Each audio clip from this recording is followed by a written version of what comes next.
Hello guys, welcome to expert. இந்த வீடியோவில் நம்ம ரொம்பவே யூஸ்ஃபுல்லான ஒரு ஸ்ட்ரக்சர் பார்க்க போகிறோம். பாஸ்ட் டென்ஸில், அதாவது பாஸ்ட் டென்ஸில் முடிஞ்சு போன ஒரு விஷயத்த நம்ம காலத்தோட ஒப்பிட்டு சொல்கிறோம். ஓகே, நான் பிரியாணி சாப்பிட்டு 3 மாதம் ஆச்சு. நான் அவனை பார்த்து 2 நாள் ஆச்சு.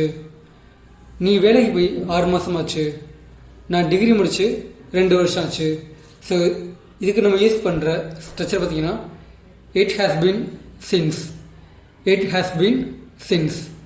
இப்போ இதோட எக்ஸாம்பிள்ஸ் பார்க்கலாம். நீ வேலைக்கு போய் 6 மாதம் ஆகுது. நீ வேலைக்கு போய் 6 மாதம் ஆகுது. It has been 6 months since you have Khan to work. It has been 6 months since you have Khan to work. அவனை நான் பார்த்து 2 நாள் ஆச்சு. அவனை நான் பார்த்து 2 நாள் ஆச்சு.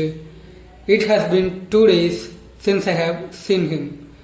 It has been 2 days since I have seen him. Okay, நான் டிகிரி முடிச்சு 2 வருஷம் ஆச்சு. நான் டிகிரி முடிச்சு 2 வருஷம் ஆச்சு. It has been 2 years since I have completed my degree. It has been 2 years since I have completed my degree.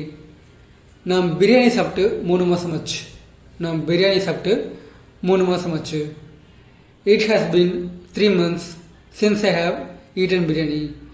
It has been 3 months since I have eaten biryani. நான் வேலைக்கு சேர்ந்து 4 மாதம் ஆச்சு. உனக்கு தெரியாது, நான் வேலைக்கு சேர்ந்து 4 மாதம் ஆச்சு. It has been 4 months since I have joined to work. It has been 4 months since I have joined to work. Okay, இப்போது உங்களுக்கு ஒரு எக்ஸாம்பிள் கொஸ்டின். ஸோ இதை நீங்கள் ட்ரான்ஸ்லேட் பண்ணி கீழே கமெண்ட் பாக்ஸில் கமெண்ட் பண்ணுங்கள். கொஸ்டின் என்ன அப்படின்னு பார்த்தீங்கன்னா, நான் இங்கே வந்து 4 மாதம் ஆச்சு. நான் இங்கே வந்து 4 மாதம் ஆச்சு. ஸோ இது நீங்கள் ட்ரான்ஸ்லேட் பண்ணி கீழே கமெண்ட் பாக்ஸில் கமெண்ட் பண்ணுங்கள். வீடியோ பிடிச்சிச்சுன்னா மறக்காமல் லைக் பண்ணி ஷேர் பண்ணுங்கள். தேங்க்யூ.